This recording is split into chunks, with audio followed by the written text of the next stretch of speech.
중국 광둥성 산터우항 항구 근처에 위치한 축구장 두세 개 크기의 작은 섬이 하나 있습니다.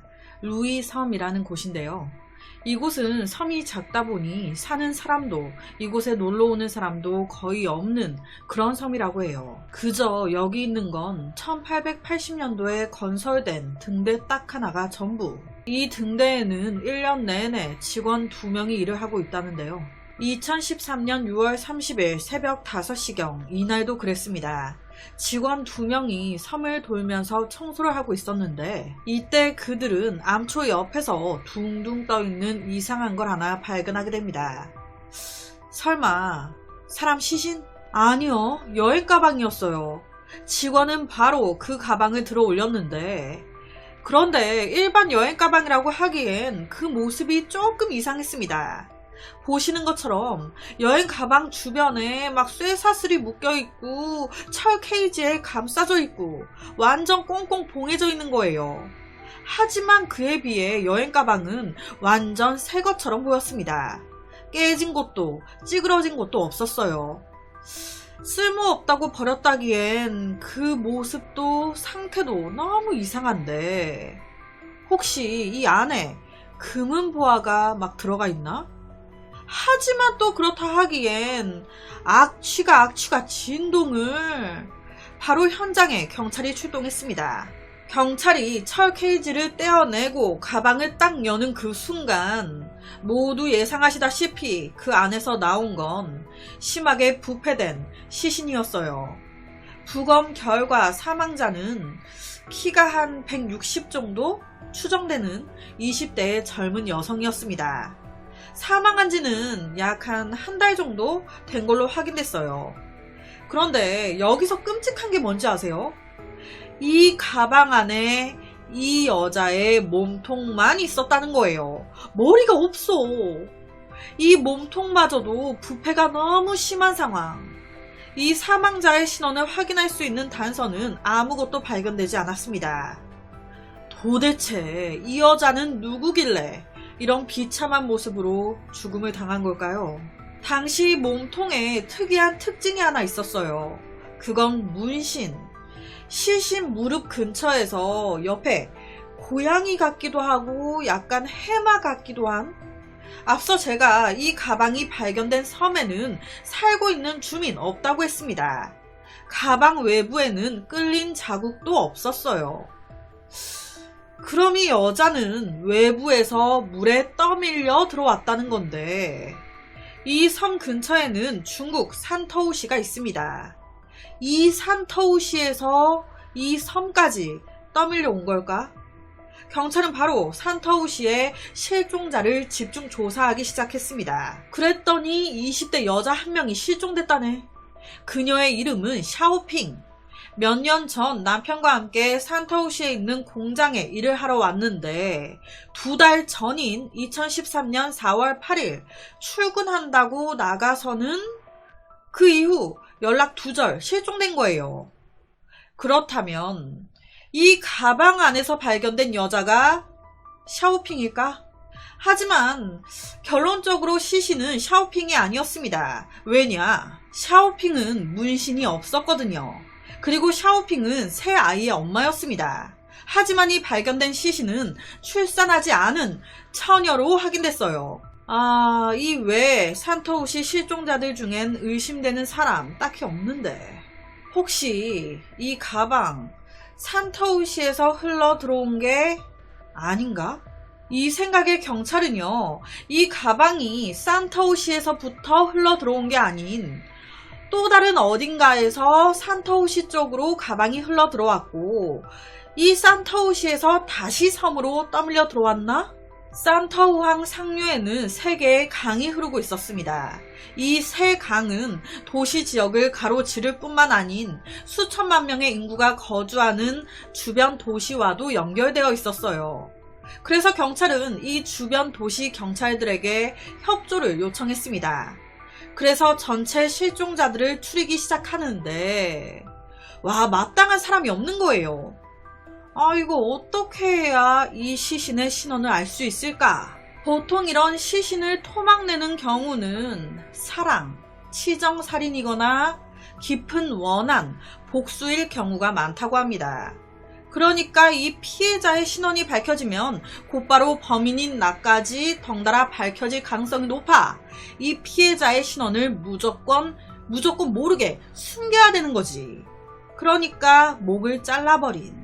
이 시신의 신원만 밝혀내면 사건은 반쯤 해결된다. 이 말씀. 경찰이 어디서부터 손을 대야 할지 모를 때 부검이가 새로운 단서를 던져줍니다.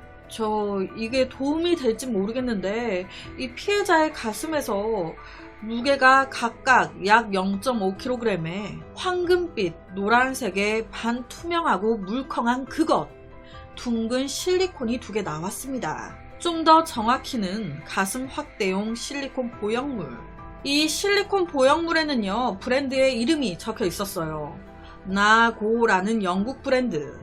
이 브랜드를 총 감독하는 곳은 우한에 있었습니다. 경찰은 바로 우한의 이 브랜드 총 관리하는 곳에 연락해요. 어디 지역으로 이 실리콘 보형물을 납품했는지. 조사 결과 이 실리콘은 중국 전국에 약 29군데 병원에 납품됐고 거기에서 총 15개가 판매된 게 확인됐습니다. 15개. 그중 1개가 이 피해자의 가슴에 떡하니 있었던 거죠. 그렇다면 이 실리콘을 장착한 15명을 조사하다 보면 나오겠네. 경찰은 성형외과에 남겨져 있는 정보들을 통해 15명에게 다 연락을 하기 시작합니다. 그랬더니 와, 1명 빼고 다 연락이 됐어. 1명만 연락이 안 되는 거예요. 그 1명의 이름은 22살이었던 궐정청. 2달 전인 2013년 4월 23일 병원에서 가슴 확대 수술을 받았던 여자였죠. 병원 측은요, 수술 후에도 정기적인 관리를 위해 병원에 오라고 방문을 요청했습니다. 후속 방문은 원래 6월 10일로 예정되어 있었는데 웬일인지 이날 그녀는 병원에 오지 않았어요. 딱 이 여자 같으니까 경찰은 바로 궐정청의 가족들에게 연락했습니다. 그리고 알게 된 거예요. 어라, 이 여자 6월 8일 이후부터 연락이 안 되고 있다네. 궐정청은 17살 때 혼자 일하기 위해 중국 주하이라는 곳으로 왔습니다.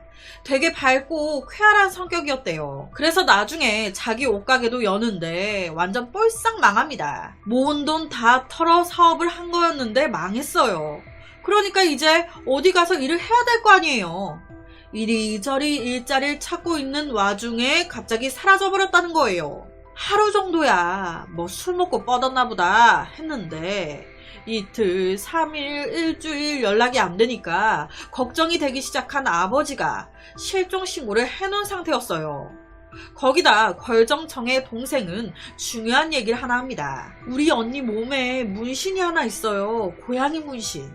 경찰은 바로 가족들과 고인의 DNA를 검사하는데 결과는 역시나 머리 없는 시신으로 발견된 여자는 22살이었던 궐정청이었습니다.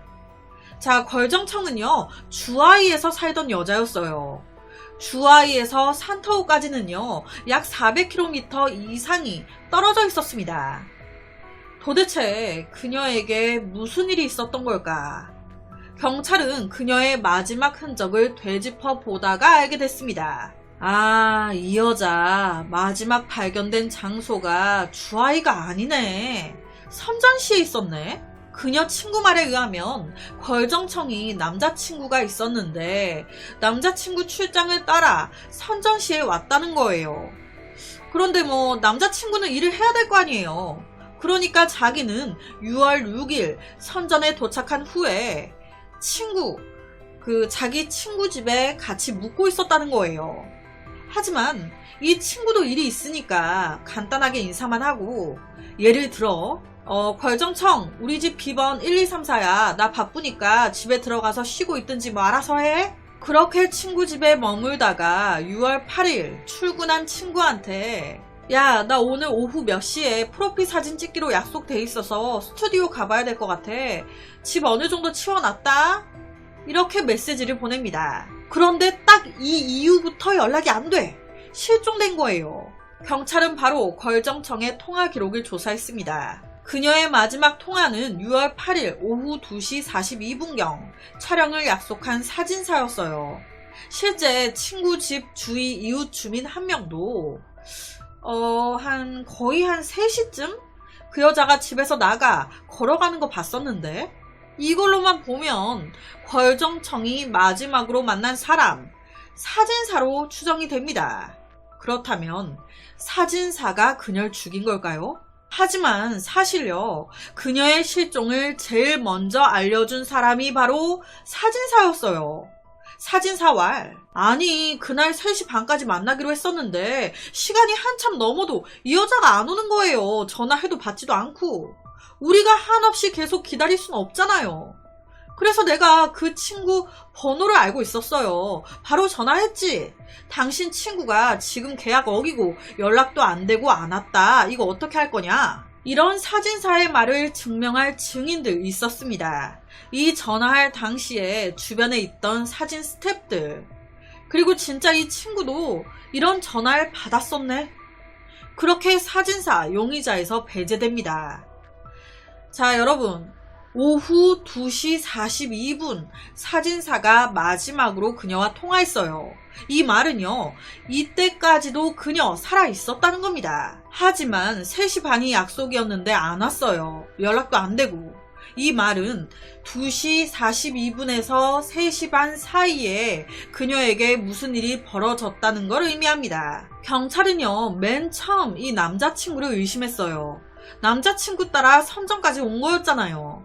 이 남친은요, 2년 전에 만났고 홍콩 사람이었어요. 이 남자친구는 선전에 도착하자마자 출장으로 여자친구만 냅두고 또 바로 해외로 나갔습니다. 그는요, 돈을 잘 벌었어요. 매달 그녀에게 용돈까지 주고 있었죠. 하지만 이런 그를 냅두고 궐정청은 뒤로 땅구멍을 파고 있었습니다. 친구들 말에 따르면 이 사건이 발생하기 약 보름 전 이 여자가 데이트 사이트 같은 걸로 푸젠성에 사는 린이라는 남자 하나를 만나가지고 자기 남자친구가 출장 갔을 때 몰래 그 남자 만나 둘이 여행도 가고 막 그랬네. 양다리를 걸치고 있었던 거예요. 만약 이걸 남자친구가 알았다면, 내가 너한테 매달 용돈까지 주면서 사랑 주면서 이러고 있는데 네가 날 배신해?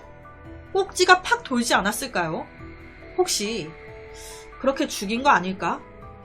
하지만 경찰 조사 결과 그녀의 사망 추정 시간, 그는 앞서 언급했듯이 중국에 없었던 걸로 확인됐습니다.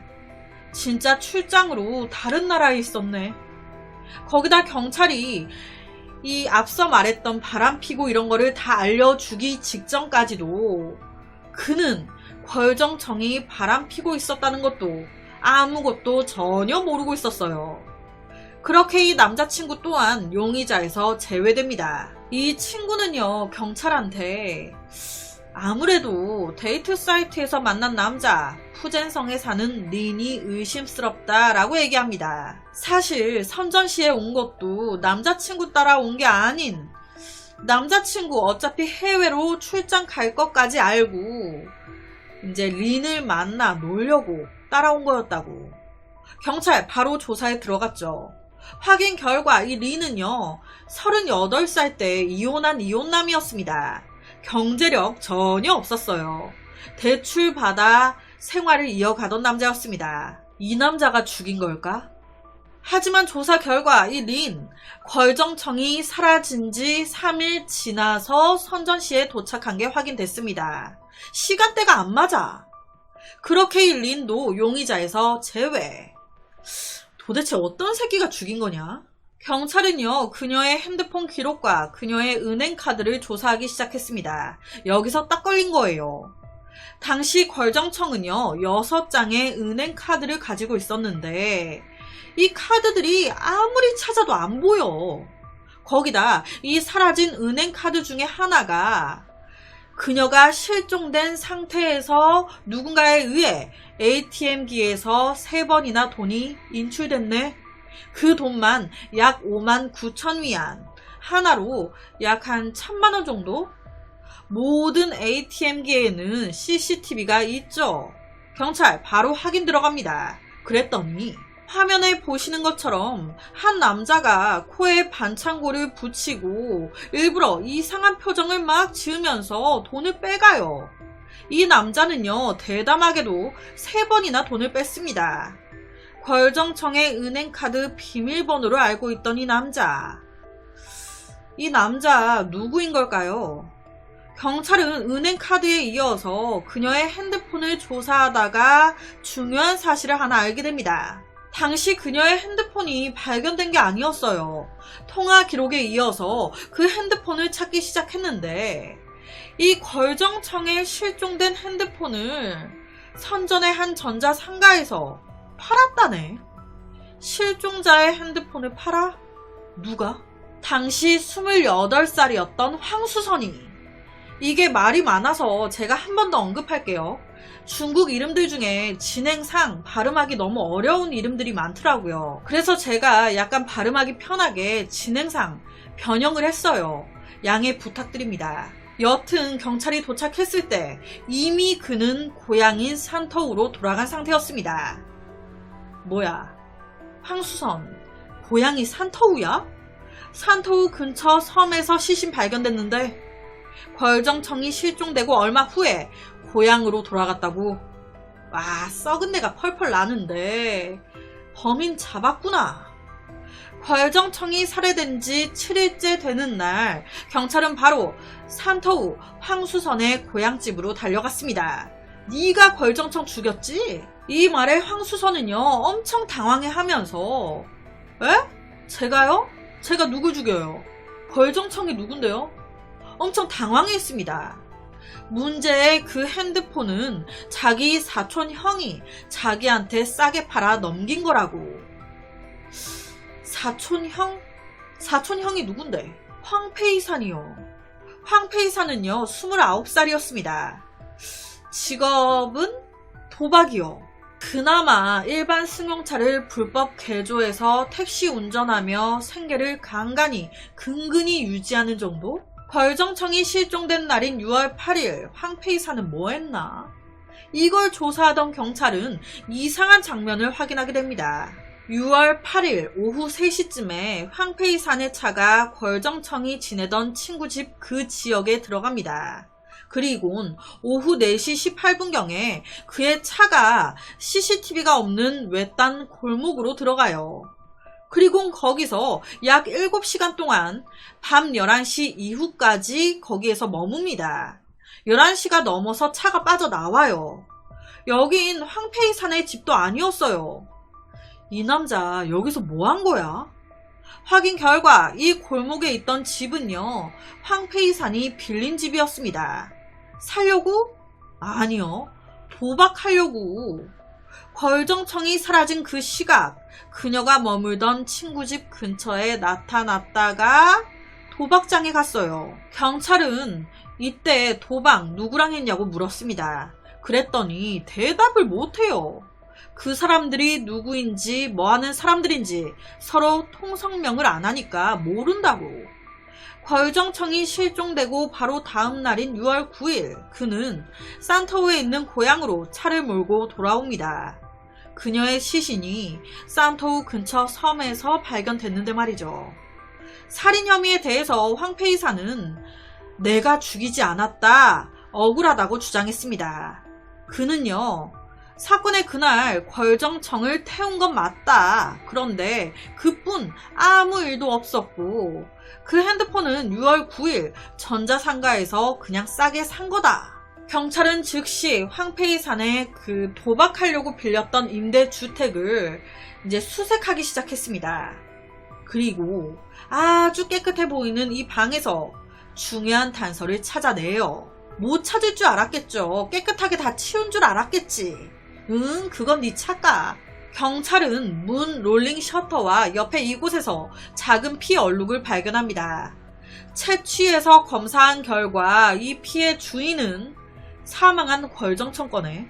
걸정청의 피가 왜 네가 도박하려고 빌렸던 이 임대주택에서 나오니? 태워주고 그냥 내려줬다면서. 이렇게까지 되니 얼마나 발뺌하겠습니까? 죄송합니다. 제가 죽였습니다. 죽은 자는 말이 없다고 살인한 이 악마 새끼의 말은 이렇습니다. 도박으로 인해 황폐이사는 많은 빚을 지고 있었어요. 게다가 연초에는 아내가 막 아기를 낳았습니다. 경제적인 압박이 심해지면서 이로 인해 돈에 목이 마르기 시작한 황폐이사는 열심히 일해야지가 아닌 쉽게 돈 벌 수 있는 방법, 납치하고 협박하고 훔치자. 이 범행의 최고의 타겟은 나 차 개조해서 택시하잖아. 택시 승객들. 그는 밧줄과 칼을 미리 준비해서 차 안에 숨겼고 그 후 범행 장소로 집을 빌렸습니다. 사건 당일인 6월 8일 오후 2시경 걸정청이 사는 지역에 도착한 그는 그냥 막 배회하기 시작했습니다. 그러다가 만난 거예요. 누굴? 사진 촬영을 위해 약속 장소로 향하던 걸정청을. 둘은요 요금을 80위안으로 합의. 그렇게 그녀는 돌아올 수 없는 길을 떠났습니다. 당시 날씨가 더웠어요. 그런데 이놈의 자동차 에어컨이 고장나서 밖에보다 차 안이 더 더워. 그러니까 걸정청이 에어컨 좀 틀어달라고 이놈의 차로 무슨 택시를 하고 있냐면서 투덜투덜 댔고 그러면서 말싸움이 일어났다는 겁니다. 자기 말로는 그래요. 걸정청이 먼저 자기한테 욕을 했다고. 그래서 열받은 자기가 오늘은 너다. 차를 바로 자신이 빌렸던 외진 그 임대주택으로 몰고 갔고 차 안에서 뒤지게 때리고 손발 묶고 그렇게 주택 안까지 데려갔다는 겁니다. 거기서 그녀의 손목시계, 반지, 핸드폰, 은행카드 다 뺐고 비밀번호까지 알아냈다고. 이 과정에서 걸정청 얼마나 무서웠겠어요. 살려만 달라면서 싹싹 빌었죠. 하지만 그는 꿈쩍도 하지 않았습니다. 오히려 더 잔인하게 죽이고 목까지 잘라냈죠. 그는 그녀의 몸을 여행 가방에 넣었고 가방이 떠오르지 않게 하기 위해 철 케이지를 용접했습니다. 이 정성으로 일을 하지. 그리고 누구도 열 수 없도록 체인과 자물쇠까지 추가. 고인의 머리는 상자에 넣어 거기에 이제 시멘트를 부었고 옆에처럼 만든 거예요. 원래 계획은요 가방과 마찬가지로 이 머리도 물에 던져버리려고 했습니다. 그래서 가방이랑 머리 든 상자 다 들고 바다로 왔어요. 그렇게 먼저 가방을 딱 던졌는데 웬걸 철 케이지까지 막 다 해놨는데 이 가방이 안 가라앉아. 막 떠. 당황을 한 거예요. 와, 안 가라앉아. 아, 미치겠네. 어떡하지? 그래서 급한 대로 돌을 더 넣어 무게를 더 하자라는 생각에 이 먼저 던진 이 가방을 건지려고 했는데 이게 막 속수무책으로 떠밀려 가버리니까 더 당황을 한 겁니다. 그래서 거기서 머리가 든 이 상자까지 던질 엄두를 못 내고 다시 차에 싣고 왔던 거예요. 결론적으로 머리가 든 이 상자는요 그 빌린 임대주택에 덩그러니 그대로 있었어요. 너무 어이가 없는 죽음을 당한 거죠. 사진 촬영 있어서 나갔다가 택시 잘못 타가지고 너무 처참하게. 당연히 이거는 사형감인데 2015년 12월 22일 법원은 의외로 2년간 사형 집행유예를 선고했습니다. 여기서 사형 집행유예는 2년 나왔죠. 2년 동안 깜빵 생활 잘 하면 무기징역이나 그 이하의 형으로 감형해준다는 겁니다. 왜 이렇게 나온 걸까요? 그 이유는요, 황폐이산이 체포되고 나서 그가 피해자 가족들에게 적극적으로 배상, 상대방의 양해, 용서를 얻었다는 거예요. 원래 이런 그 피해자 가족이 용서를 해줬다 이런 것들이 그냥 말로만 그런 게 아닌 서류상으로 뭔가 다 증거가 있을 거 아니에요. 법원에서는 또 그 서류를 토대로 피해자 측에서 선처를 구하는구나, 용서했구나 판단하고 형을 고려하는 거고, 이때 역시 서류상에 피해 가족이 양해를 이제 해줬다라는 게 표시가 돼 있으니 사형 집행유예를 준 건데, 이에 대해서 피해자 가족들은 무슨 소리 하냐 반발했습니다. 왜냐, 이때 잘은 모르겠는데 이 서류에 체크한 가족이 중국어를 잘 몰랐던 건지 아니면 이 법에 관련된 것들은 한국말로 돼 있어도 뭐가 무슨 말인지 어렵게 적혀져 있는 게 많잖아요. 그런 것처럼 중국어로는 돼 있는데 말이 너무 어려워서 무슨 말인지 모르겠어. 그 상태에서 그냥 체크했는데 이제 그게 용서한다는 그거였다라는 겁니다. 멍하니 계약서에 서명한 거지 그를 진짜 용서해서 한 게 아니었다고. 하지만 어쨌든 좀 안타깝긴 하지만 그건 네 사정이고 라는 게 법 입장이잖아요. 네가 사인한 건 맞잖아. 그 결과 사형 집행유예 땅땅땅. 그래서 오늘은 참 기가 막힌 섬에 떠내려온 철 케이지로 자물쇠로 꽁꽁 감겨있던 여행 가방 안에서 발견된 한 여성 살인 사건을 가지고 왔습니다.